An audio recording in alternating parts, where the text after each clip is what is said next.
So in this video we are going to now put together the lounge pants. If you haven't gone back to the previous video where we cut and draft the pattern out, go and watch that. Follow the instructions, but be wary, this is very ad hoc and it's not very technical. It's a very simple pattern and you might need to adjust it, or you will need to adjust it for yourself. I've threaded up the overlocker and we're just going to follow a simple way of doing this. Now, if you've purchased patterns, you might find we're pretty much spot on to what the commercial pattern says. If I lay that on there, I am sort of sitting between the small and the medium of this pattern. Place it on the crotch line. So there's the crotch line there. And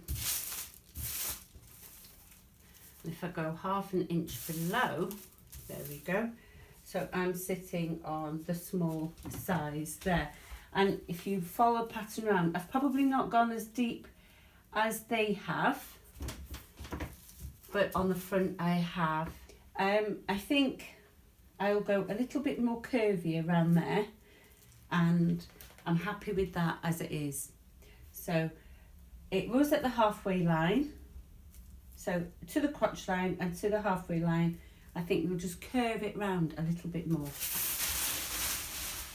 And I think I'm just going to scoop round a little bit more and bring it more towards a right angle. There we go. When you sit down at your machine for the first time on a new project, have some of the scrap fabric left over to test your machine settings. So I've got everything set at default. I'm going to use 2 layers all the way through the project. So I'll just snip off a piece of fabric there and I'm going to serge on 2 layers of fabric. I want to see what the settings are like for this project. Make sure that's it. Let it go through. Try not to stretch the fabric. It's tempting to pull at it, but don't. You need to see what it's like when it sits naturally, because that's how your fabric will be in resting position. You don't want to see any waves. If you see waves, possibly you're pulling on it. If you're not pulling on it, it might be your differential feed is wrong for this particular project. It's sitting nice and flat for me, so it's telling me that the differential feed is fine. The loops that I want to look for are the red loops, which is the upper loop, beg your pardon. So I want to make sure that the loops are at the top for the lower looper. The lower looper is in white, so I want to make sure they're sitting right at the top. If the red is showing on the back, that means either that's too tight and it's pulling the red too much, but it looks fine for most part, or it could be that that's too loose. So I'm going to tighten up that one a little bit. Okay, let's just check the second one. I'm finding that the loopers are hanging over, but otherwise the tension is absolutely spot on. I'm going to move the knife a little bit closer. I'll put a card up there for you to see and check how to adjust settings. Let's get on with the project. So the first thing we're going to do is sew the centre back and the centre front seams. I'm going to rest the fabric on my lap. If you rest it on your lap, it's not going to be dragging the whole fabric. Fabric isn't going to drag the top half down. So just make sure everything matches up, it's all lined up, and let's go.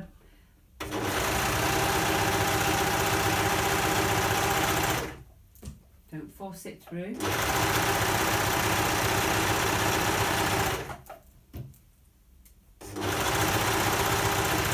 You see how I'm lifting it up and raising it onto the table, so there's no dragging involved.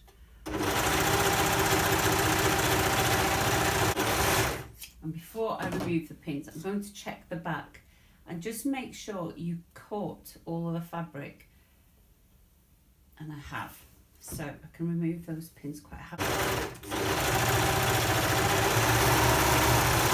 And there we go. So lifting it up onto the table as we get there, just check again. Everything's caught in, your tensions, check your stitching, make sure it stretches, because this part is crucial to stretch, because this is when it has the most stress on the fabric when you're sitting down. And when you've done the centre front and the centre back, watch the magic come alive here. There we go.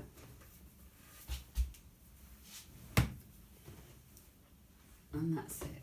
You've got your trousers.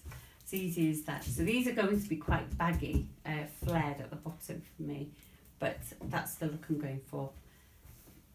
The centre front and centre back seam at the bottom here. Now what you can do is flip one of the overlocking seams that way and one that way, and this time I'm going to put 2 pins because I really don't want this bit to move. Okay, and then it should all serge quite neatly from top to the bottom. And what we're going to do is go all the way around one leg and all the way around the other. Now this is why it's crucial you get your tensions right. You want to make sure there's no stress on the seam, so you've made it, cut it out to your size, and then make sure the tensions are right, because at the point where there's most stress you don't want your seams to pop.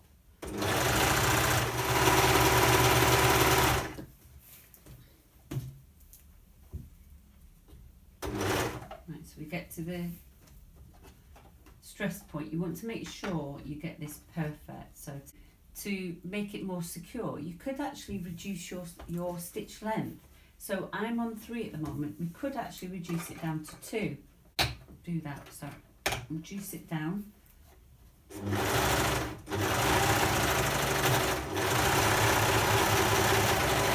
So can you see the stitches are now closer together, and with them being closer together they're stronger stitches, and we've still got the stretch on them.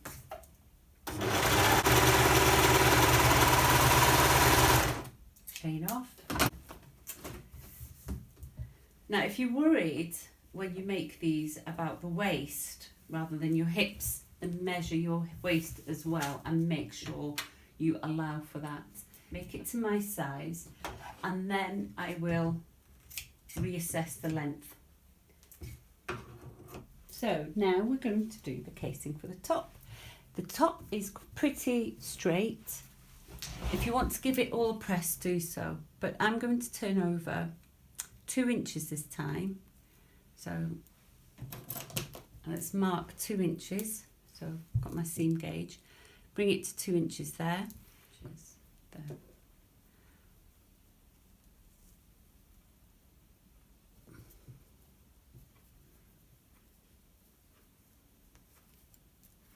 The pin's in place, 2 inches all around, just double check it.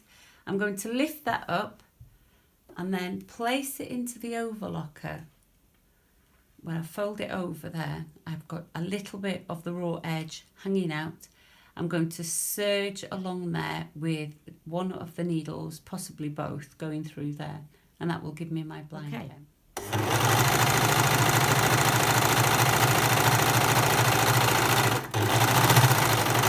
So I'm not going to join this now. I'm going to leave a small gap for the elastic that I'm going to thread through the casing. So I'm going to go a little bit more because it's only 1 inch wide. And I'll stop there. So needles up, press the foot up, and let's chain off. And there we go. And I'm going to just wrap this 2 inch elastic around my waist. So I'm pulling ever so slightly on it, so I don't know what the number is, I just know it's comfortable, and I'm going to cut it there. This is a knitting pin, actually. It's a little bit on the big side, it's a bit excessive. I do sometimes use the kilt pins, and I'll go through. Just keep going, almost there, and there we are to the end. Okay, So just carefully pull all this through without twisting.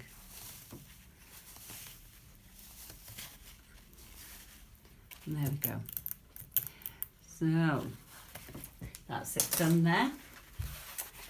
And really ideally you want that sitting on top of the other, but for the sake of this video we're just going to serge it. Let's place that in there like that and serge across.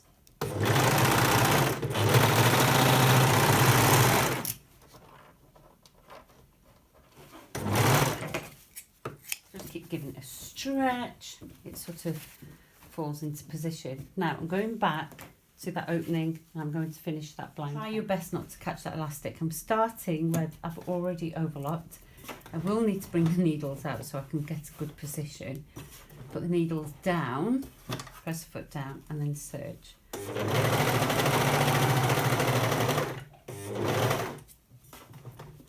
And then serge away. And there we go. So there are my, I feel like I'm in my pyjamas. I feel so relaxed and so happy with these. These, oh, I've got some thread on there.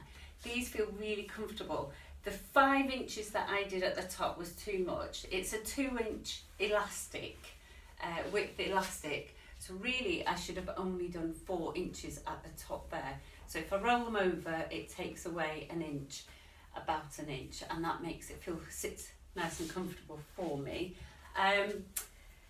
I have the length at 43, didn't I? And I think that's perfect for me. I am actually standing on them a little bit, so that allows for my blind hem.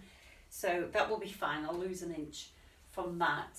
Otherwise, perfect. They feel really comfortable. Let me see, sitting down.